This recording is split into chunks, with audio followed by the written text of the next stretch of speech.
Hello and welcome to Sami Parvez Show. Today I'm joined by Franco Terrazzano, the Federal Director of the Canadian Taxpayers Federation.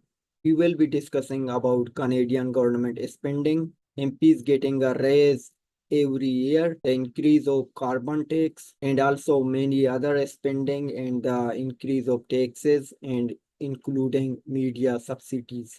Thank you so much, Franco, to joining me on Sami Parvez Show. It's a great pleasure to have you here. Hey, thanks so much. Look forward to the conversation. My pleasure.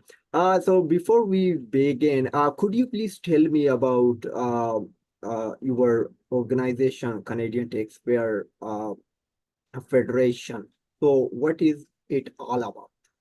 Yeah, so the Canadian Taxpayers Federation, we're a nonpartisan grassroots advocacy organization, and we fight for lower taxes, less government waste, and more government accountability. We've been around for more than 30 years now, fighting for lower taxes and less wasteful spending at the federal level, at the provincial level, and at the municipal level. And if you or your audience are interested in finding more, the best place to go to is taxpayer.com. Mhm. Okay. So who funds you, like who supports you? Is it a particular group, or those are just Canadian citizen or Canadian taxpayer are funding your organization? It's all Canadian citizens, right? Or all Canadian taxpayers. So we don't get any money. We never have, never will take a cent from the government. We don't have any relationship with political parties at all. And we also don't take any money outside of Canada. So the people who fund us, the people who are supporters, are people who believe in our mission, right? Lower taxes, less waste, and more accountable and more transparent government. Mhm. Okay, so since the founding of this organization, so what do you see, like, since you joined this organization? So did your organization made any impact on government, like to lowering the taxes? Oh, yeah, totally. So like I said, we've been around for more than 30 years, right? So we've been in the fight for a very long time. You see a lot of wins, you see a lot of tough days. Let me just kind of go through some of the timeline. You might remember back in the 90s, well, we were such a big part of the lower taxes and balanced budgets and lower and spending reductions that we saw in the provincial governments, but also in the federal government in the 90s, right? You had a balanced budget from the Chrétien Martin government federally, balanced budgets, even debt repayment from the Klein government in Alberta, pushing for the revolution of taxpayer protection laws across the country, also in Ontario. So that was the 90s.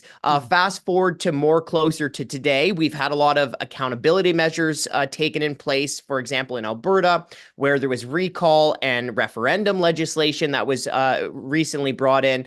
We ended bracket creep in many of the provinces over the last couple years, fighting for balanced budget legislation, fighting for expanded Taxpayer Protection Act in Alberta. We've been fighting, leading the charge for fuel tax cuts. We've seen some fuel tax cuts both in Alberta, in Ontario, but also in Manitoba and Newfoundland and Labrador. So that's just a handful of some of the wins that we've been influential in helping to push forward in recent times, and also back in our early days. Yeah, it's a great initiative. There should be someone to always accountable government. Like it is. So the money it means you have the power. You are not granted to use them how you want to. Okay. So but we have seen, like, I think your organization first brought it up back in 2020 when government raised the MPs pay. Like they got a bump during Yep. COVID time, and when Canadians were struggling, businesses were shutting down, and it mean it was just a chaos, and everyone was going through a tough time. Still, people are going through tough time. I have seen people are searching food from garbage bins and begging on the street. But we have seen from government, like they keep getting a bump on every year. April passed, and it seems like it is non-stoppable. And now Canadian lawmakers have become the second highest Yep. second highest, yeah, it means pay making in the world. So what response did you get since 2020 and until today when you are keep like educating for it, like there should not be any increase for MPs or ministers or prime minister himself? Yeah, it's been really tone deaf, for a lack of a better term, right? What we've seen in Ottawa, where our members of parliament have given themselves a raise every single year, right? So this year, this April was their fifth pay raise since the Yeah. beginning of 2020. Mhm. They've taken a raise every single year, and as you mentioned, this was a time when so many Canadians were struggling, Yeah. whether people were lost their job, went to unemployment, Yeah. whether people lost their businesses closing down in some cases for good. And Mhm. then you fast forward to the 2021, 22, 23, and now when the price of necessities has skyrocketed, right? Rising rents, the price for a jug of milk has essentially gone through the roof. So Yeah. people are struggling. And during that time, members of parliament kept giving themselves raise after raise after raise after raise. And Mhm. also, note the day that they give themselves a raise, April 1. Yeah. That's the same day that they increase the carbon tax. Yeah. So on the same day that they take more money out of our pockets, they stuff more money into their own.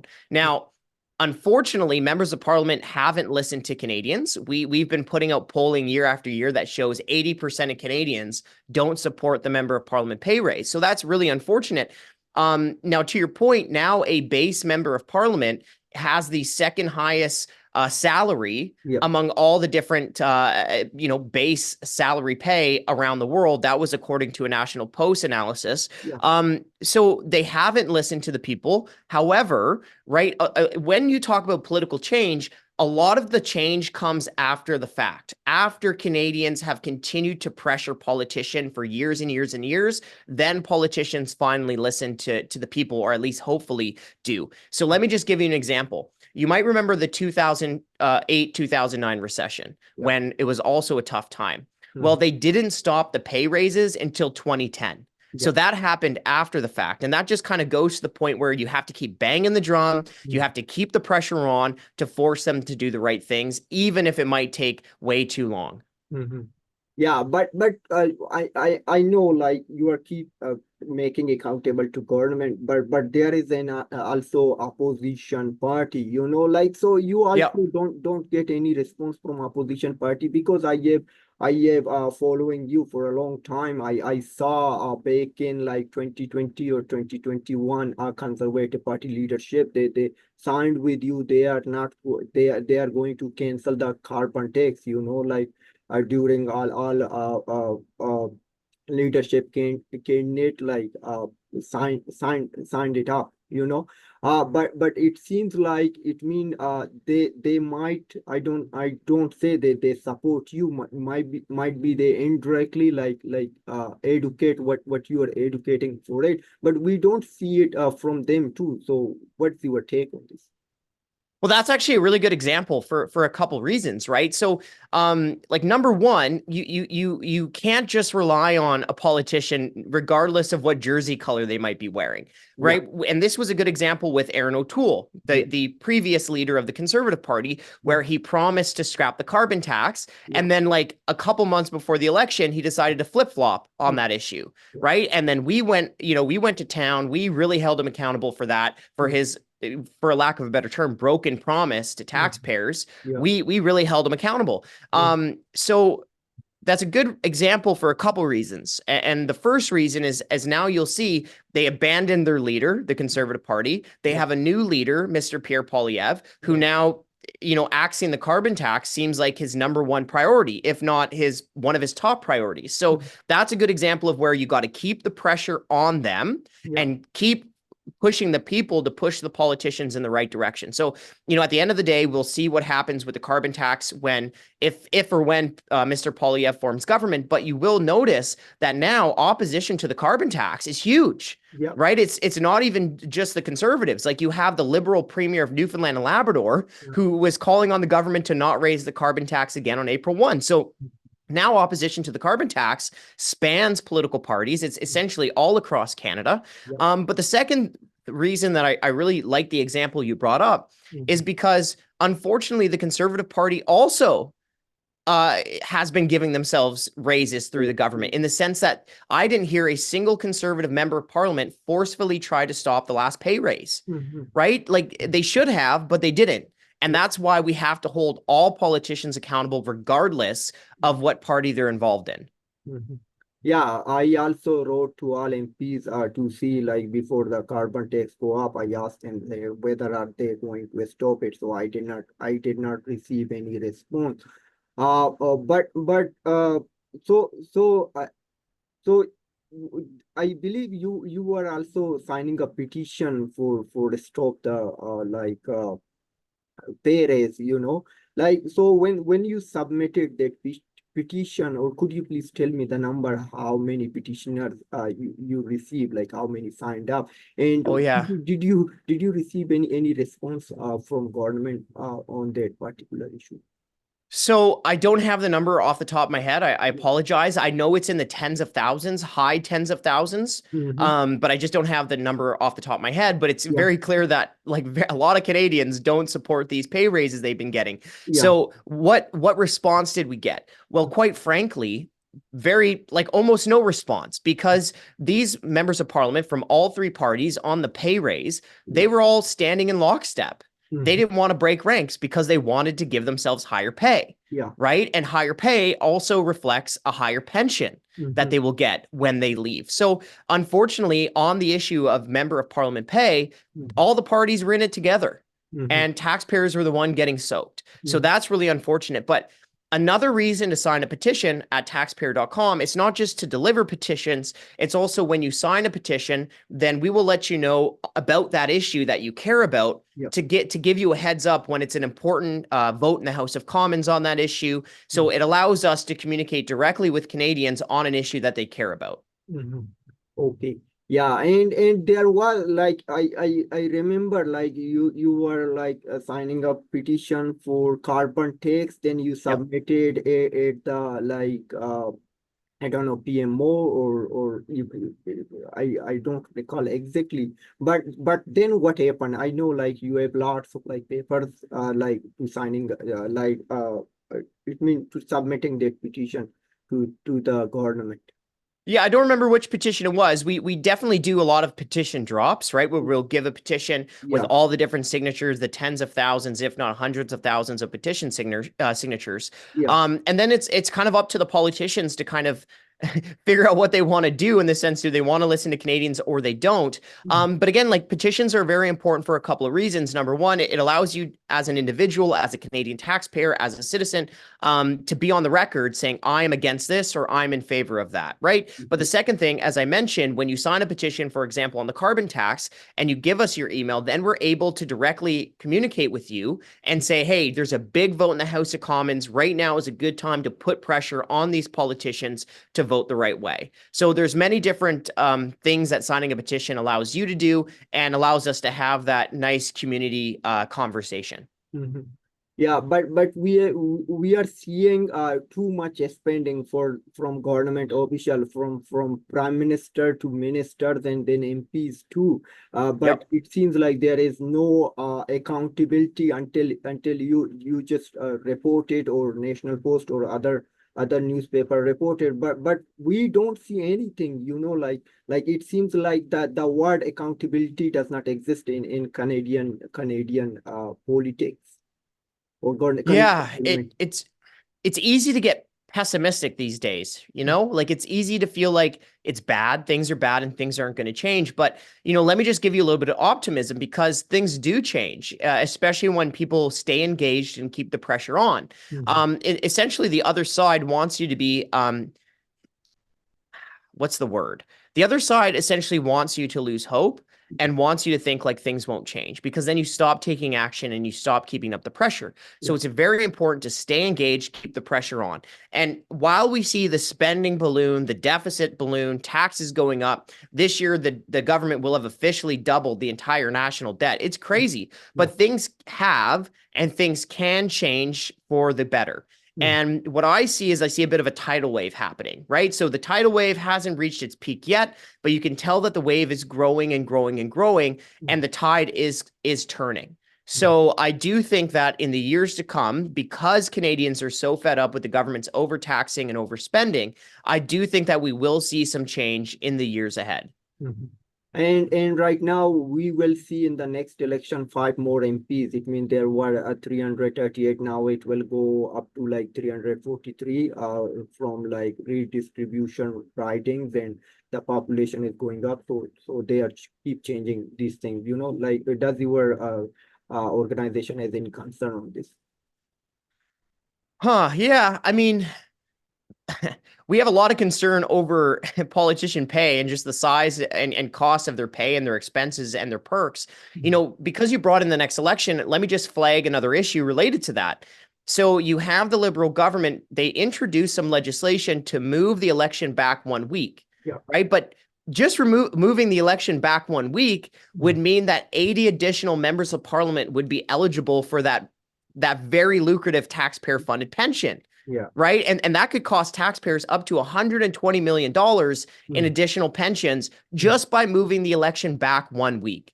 So that's an issue that we're really hammering away at because it's just pension trickery. Like, let's just call it what it is. They're trying to move the election back 1 week to give dozens of extra MPs a very fat, very costly, very lucrative taxpayer funded pension. Yeah. So we are seeing since Prime Minister Justin Trudeau took office, we have seen too much spending from governor generals are spending also too much, and Prime Minister himself and his ministers too. So you like brought up COP28 when Environment Minister Stephen Govert visited to attended the trip with, I believe, around 128 delegation to Dubai. It costed 3 million to Canadian taxpayers. And these trips, like that trip isn't the exception. It's become the rule. Right? Where like it seems like the government, these politicians, these bureaucrats are having a competition with themselves to see who can rack up the biggest bill and send it back to the taxpayer, who can stay in the most extravagant hotels, enjoy the most extravagant cuisines on the taxpayer dime, right? Let me give you a couple other examples. There was that infamous trip to the Middle East, that 1 week-long trip to the Middle East from Governor General Mary Simon and her entourage, and they spent like $100,000 on airplane food. Beef Wellington, right? Beef Carpaccio, all these different types of extravagant meals. Or last fall, Trudeau and his entourage, they did a 6-day tour of the Indo-Pacific region, and they spent $220,000 on airplane food. All while Canadians are lining up at food banks. This is getting crazy. Or how about Governor General Mary Simon, a 4-day trip to Iceland? She spent $70,000 on limo services. What is going on here? You know what I mean? Or Trudeau goes to a 2-day anti-poverty summit, stays in a 5-star hotel, Manhattan hotel. The hotel bills cost taxpayers $61,000. So the problem is that it's not just this one trip that happens. Like this is happening all the time. And this is happening when Canadians can barely afford rent or, can't buy a home or can't afford gasoline. Like it's getting so crazy. Yeah, but so when you brought them up and they then signed the petition, so then do they say, are they going to reimburse something, some amount of that, or that is done? It means taxpayer have to pay for it. Well, sometimes there's reimbursements. All the trips that I said, to my knowledge, there hasn't been reimbursement. There has been some reimbursements on some expenses that MPs do that we've been a part of in the story. Talking about and raising awareness. So that does happen sometimes, but we also have gotten some wins out of this. So remember that story I just mentioned, the Governor General spending $100,000 on airplane food. Well, because of some of our digging, where we actually got the receipts of what they were having, like beef Wellington with raju, for example, a committee of members of parliament brought in the bureaucrats in front of committee a number of times. And the bureaucrats said that they would cut down on these extravagant costs with in-flight catering. So we have been able to, because of the attention that we've been bringing to some of the spending, we have been able to push for some meaningful change, but a lot more work needs to be done. But so we also seen like Mary Simon, she or Governor General office or like residence. So they spent too much on laundry. I believe Canadian Taxpayers Federation, I think you brought it up on that issue. So what happened on that? And do you remember the amount, how much it was? I think it was in 100,000 or million. Oh, it was a lot. Sorry, I don't have that number. That was like last year when we broke the story. But Yeah. essentially, yeah, the governor general's office was spending a ton of money on dry cleaning when Mhm. they already have people responsible for the laundry. So not only were we paying for the staff to do the laundry, we're also paying an exorbitant amount for dry cleaning. But Mhm. not just that, right? Like the governor general also has a clothing allowance Yeah. where they bill taxpayers for their clothes. Yeah. The governor general also gets a pension for the Mhm. rest of their lives. Yeah. It's a six-figure pension for the rest of their lives, regardless of how long they serve.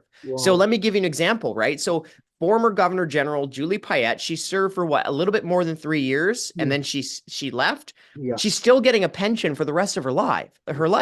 You know, Mhm. if she continues to collect her pension to age of 90, Yeah. serving for just over 3 years will end up costing taxpayers millions of dollars. Wow. Or here's the craziest one out of all of that. I know you must be like, what? It gets crazier, but it does. So a former governor general can leave after they leave the office, they still get an expense account of more than $200,000 for the rest of their lives and up to 6 months after they die. Wow. So the governor general's estate essentially can still bill taxpayers after the governor general, passes on. Yeah, it seems like Governor General is a waste of taxpayer money. We don't need this position, but But technically, like, here's the thing though, even if you do support a governor general, right? Because I know this is a big debate here in Canada. yeah, Even if you do support a governor general or you're against the governor general, regardless, like, I think we can all agree that this is a huge waste of money yeah, and that we actually need some common sense if we're going to have that position to mm, just realize, like, look, Canadians are struggling. You yeah, don't need all this extravagance. yeah. Yeah, you are right. But do you think a future government, which could be like conservative government, as you said, now they completely oppose under particular of carbon tax, which you educated it since day one. But do you think we will see so maybe particular would stand on his words to X the carbon tax is words it is its slogan, but do we see something like that with reducing the spending of government officials? Yeah, that's a really good question. And the only honest answer is I don't have a crystal ball. I don't know what they're thinking in their head, right? Mm, Like it's tough for me to give you a yes or no answer because like mm. I'm not them. Yeah, yeah, I know. I don't know what they're gonna do. But I mean, with respect to Mr. Polyev and the carbon tax, like I think he has to scrap the carbon tax, Yeah, right? He's made it his number one issue. He said he wants to have a carbon tax election. yeah. And not only that, but like the people are against the carbon tax, right? The carbon tax is so unpopular. Mm-hmm. So I think whoever is in the next government, whether it's Polyev, whether it's a new liberal leader, like Yeah, who knows? yeah. But I think they will have to scrap the carbon tax, Mm-hmm. right? Because it's just so unpopular. People don't want it. People are like, this makes my life more expensive and it doesn't help the environment. So Yeah, I do think on the carbon tax, I do think it will be gone, yeah. but we have to keep up the pressure, right? If we don't keep up the pressure against it, then who knows what's going to happen. Mm-hmm. Now, to the other question about government spending and official spending,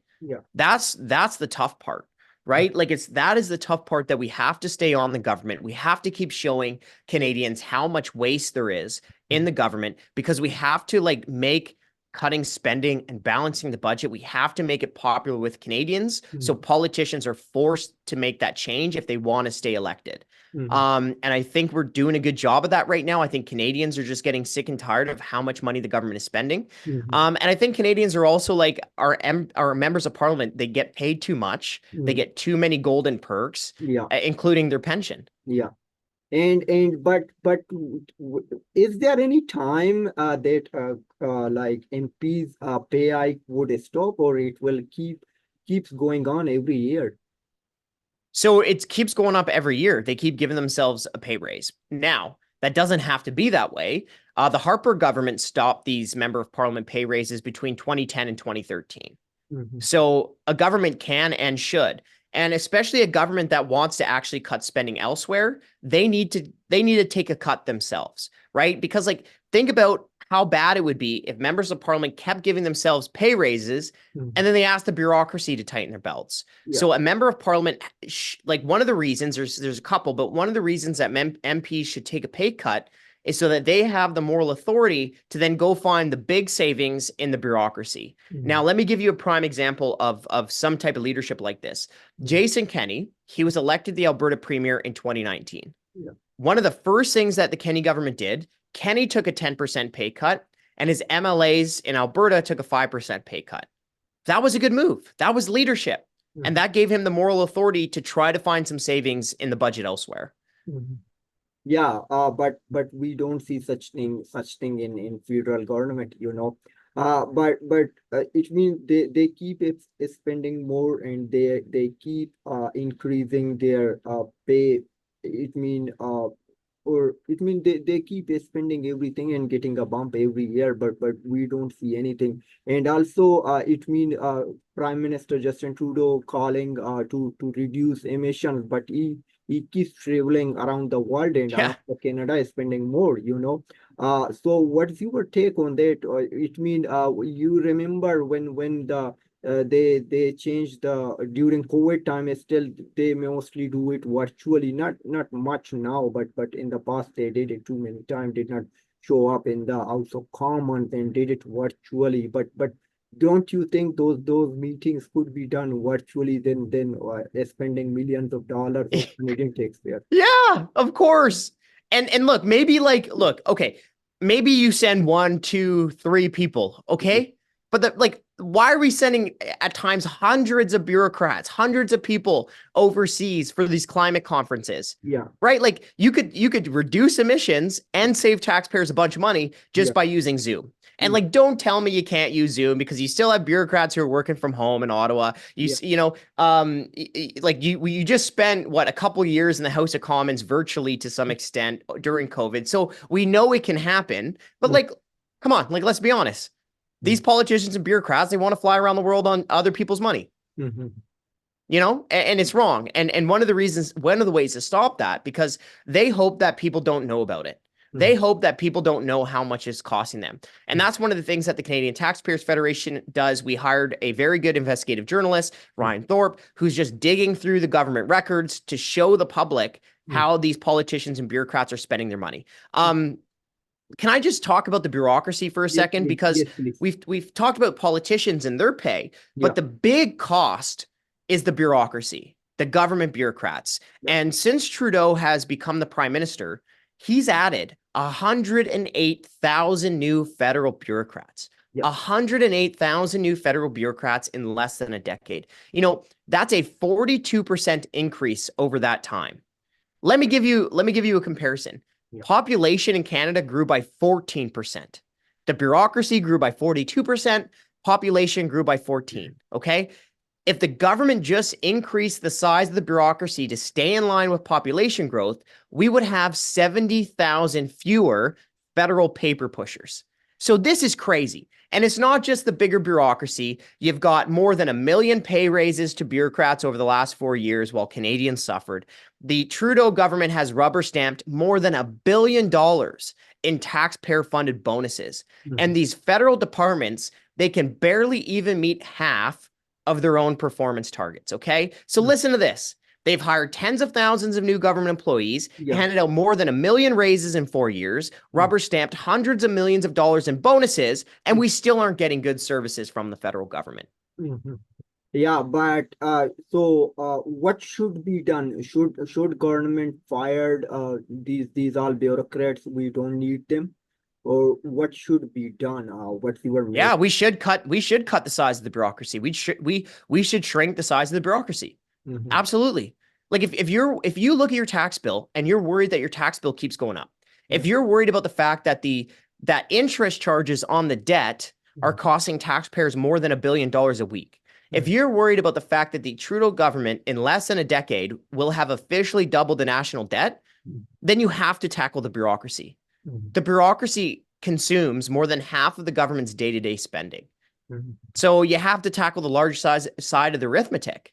And that means you have to shrink the bureaucracy. So there's a couple ways you can do that. Attrition, right? When people retire, you just don't hire the new position. Yeah. That's number one. Cut the number of bureaucrats. That's number two. Yeah. Stop giving out pay raises, cut pay. That's number three. And number four, stop these bonuses. Why are they getting bonuses? We're not getting good services. Why are they getting bonuses with our money? Yeah.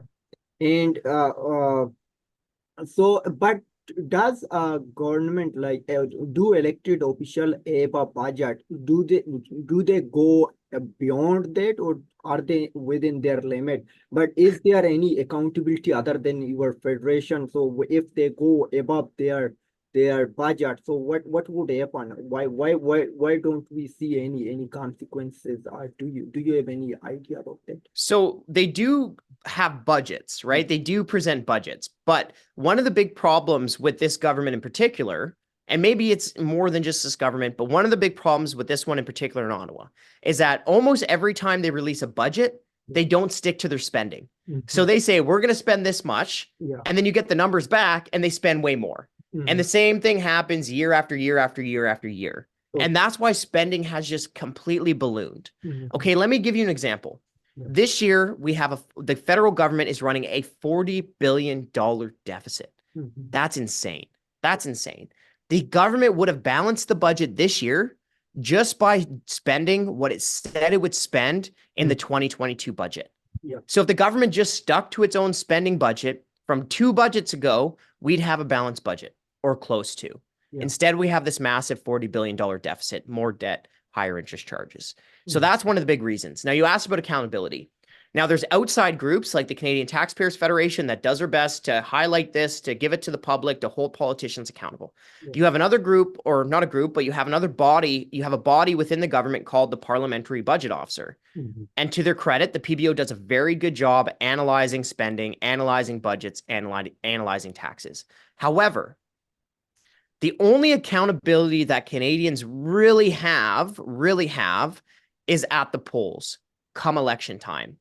So that's like 4 years, every 4 years, every couple of years. What there should be is there should be actual balanced budget legislation that requires the government to balance the budget by law. And if they miss their targets, then at the very least, the ministers should be getting pay cuts. If you can't meet your budget, you get a pay cut. Unfortunately, that isn't in place, and that's something that should be in place. And it is in place in other places. Alberta, for example, has not that type, but they do have balanced budget laws. Yeah, but we also see Trudeau government is the more largest government in Canadian history. Like I believe 40 cabinet ministers are there. Oh, it's been the largest for a long time. Yeah. Like it's not just the pandemic or after the pandemic. In 2018, the federal government was spending all-time highs. In 2018, there was no recession. The pandemic wasn't here. And even after accounting for inflation and population growth, the federal government was spending all-time highs. Let me just put that in perspective. In 2018, the Trudeau government spent more money than the federal government spent when we were in World War II, when we were fighting the Nazis. Like, what? Okay. So we are also seeing there is too much subsidy to media, like too much funding, and then it seems like government is buying media, like there are too many stories we see which seems like they are more favored to government, like you may read them. But so do you think government should completely cut down our media subsidies? Yes. Yeah. And defund the CBC. Yeah. Defund the CBC. That's more than $1 billion a year. Plus, remember the tens of millions of dollars that they've paid out in recent years in taxpayer funded bonuses. Defund the CBC and end these media bailouts, which have cost taxpayers hundreds of millions of dollars. And look, like, the media is like a weird term now, right? Because like what we're doing right now is a form of media, right? Like this, so technology has completely changed the media landscape. But like I've been in this job for about 6 years, and even in the 6 years, the media landscape has completely changed. Completely changed. It's never been easier or cheaper to get information. right? Like we do not need taxpayers to be forced to subsidize media to the tune of hundreds of millions of dollars. Yeah. And remember, like even perception of bias is damaging in the media, right? Because people will rightly be like, well, how are you going to hold politicians accountable when they're the ones paying your check? Yeah. So even the perception of bias is such a bad thing for accountability and trust. And what we're seeing is that these government subsidies, these taxpayer funded subsidies, are reducing trust in the media. It's plain and simple. Yeah. But as you mentioned also, like CBC, like executives got big bonuses. It means, but the viewership is also below average. Like now is the technology, like there are many independent media. But even if viewership was going up, they should still be defunded. You know what I mean? Like even if it was, then okay, if a lot of people are watching you and a lot of people value your information, then they would pay for it voluntarily, right? Like we don't need to be forcing taxpayers to fund media organizations. Yeah. Like if a media company wants to be a media company, then they should just be like every other private sector company and not rely on the federal government or any government to give them other people's money. Yeah, if you provide a valuable service that people want to pay for and people value, then you should rely on those voluntary contributions or payments, not the public purse. Yeah. And did like Stephen Harper government also paid that much to media, or now Trudeau's government is just paying too much? Maybe he likes the media, I don't have any figures on whether or not money was being paid. The media bailout, when we hear about the $600 million media bailout, that was under the Trudeau government. Yeah. So I don't have that was a Trudeau specific thing. The CBC though was around in the Harper days. So, you can't let the Harper government off the hook for not defunding the CBC because they obviously didn't. They were giving the CBC taxpayers money, right? So that was wrong. And it's wrong now, and it should be defunded. But do you think the next government, Pierre Poilievre, he keeps saying that he's going to defund the CBC and sell out the CBC, what that like building, like make it a home or like something like that? But do you think it will happen, or what's your prediction, or what's your analysis of that? It's kind of like the same answer I gave you before. Like I don't have a crystal ball. It's tough for me to say exactly what's going to happen. What I will note that you said is that Poilievre has continued to say that he would defund the CBC, and it's one of his major planks, right? Axe the tax, defund the CBC, he's always saying it. So he's not one of those politicians who has shied away from it, right? Like he's not just a person who says it once and then hasn't talked about it. I think he says it probably at every rally that he goes to. Axe the tax, defund the CBC, or something of that nature, at least what I've seen. So it's going to be difficult for him to walk it back, and he shouldn't walk it back. He should defund the CBC. But at the end of the day, it's going to depend on the people. Will the people continue to push a Poilievre government or any government to defund the CBC? And if the people stay engaged, if we keep the pressure on the government to do it, then these politicians who want to be reelected will be forced to do it. Yeah. And so we also see like during like mass immigration or asylum seeker or illegal immigrant, when they jump in Canada or arrive in Canada, it also cost taxpayer too much money. And there was I think one of conservative MP broke it, like some illegal immigrants are receiving like around like 235 or 250 something, or 300 maybe, something like per day, like, so don't you think it is also a waste of taxpayers' money? Well, I'll just be honest with you, and like I haven't really seen the details on that. So before I comment on it, I'd have to see the details. I don't want to just run my mouth. So, I'd honestly, I'd have to look into it a little bit more.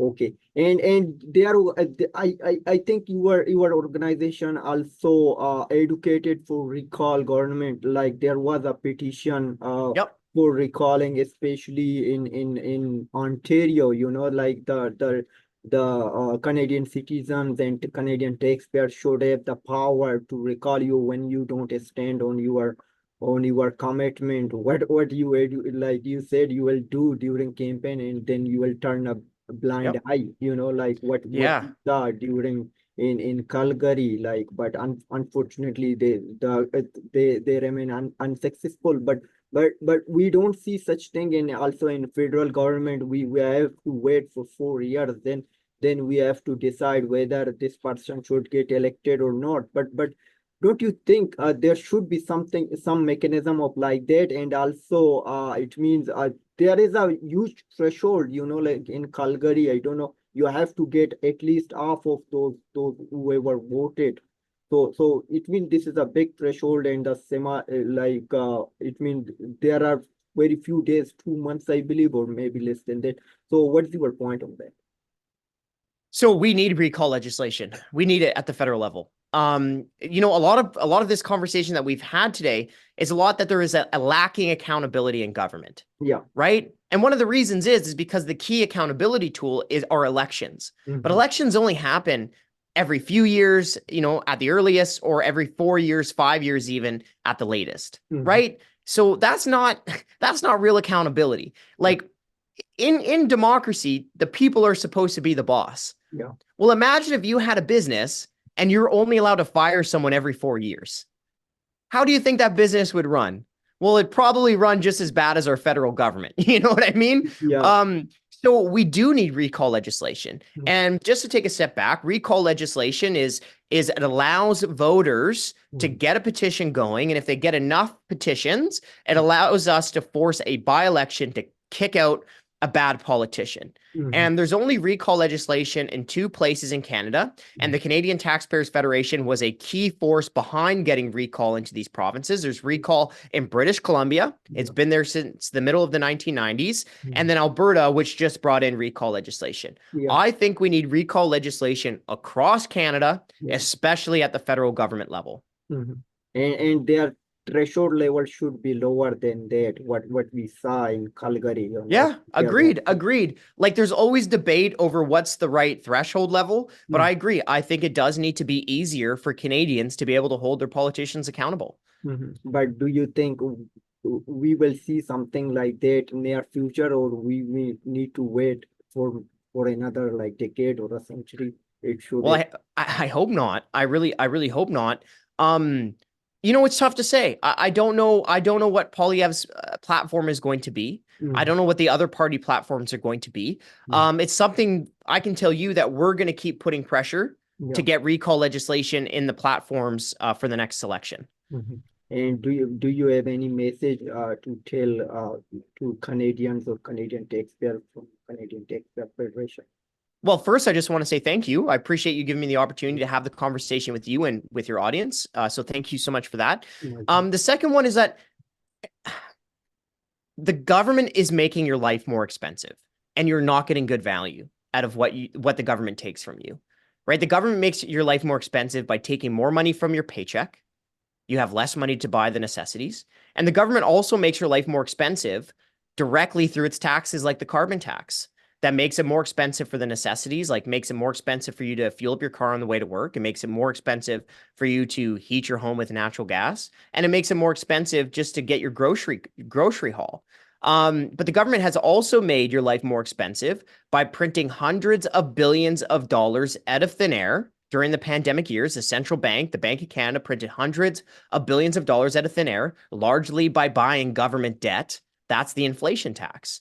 So the government has made your life more expensive. The government is wasting money like crazy, and you're getting ripped off, like quite frankly. And if you're sick and tired of it, as I am, then you have to stay engaged and you have to stay on these politicians. And one way for you to do that is you can join the Canadian Taxpayers Federation. It's even free to get our emails. You just got to go taxpayer.com, sign some petitions that you care about. But then you can also follow us on social media. We're pretty much on every social media. Just type in Canadian Taxpayers Federation. You can follow me. Just type in Twitter, Instagram, stuff like that at Franco_nomics. But the best place to get all of our stuff is just check out taxpayer.com. Mhm. Okay, thank you so much, Franco. It's a great pleasure to discussing with you and for your time. Hopefully see you again. Yeah. Hey, thank you. My pleasure. Thank you.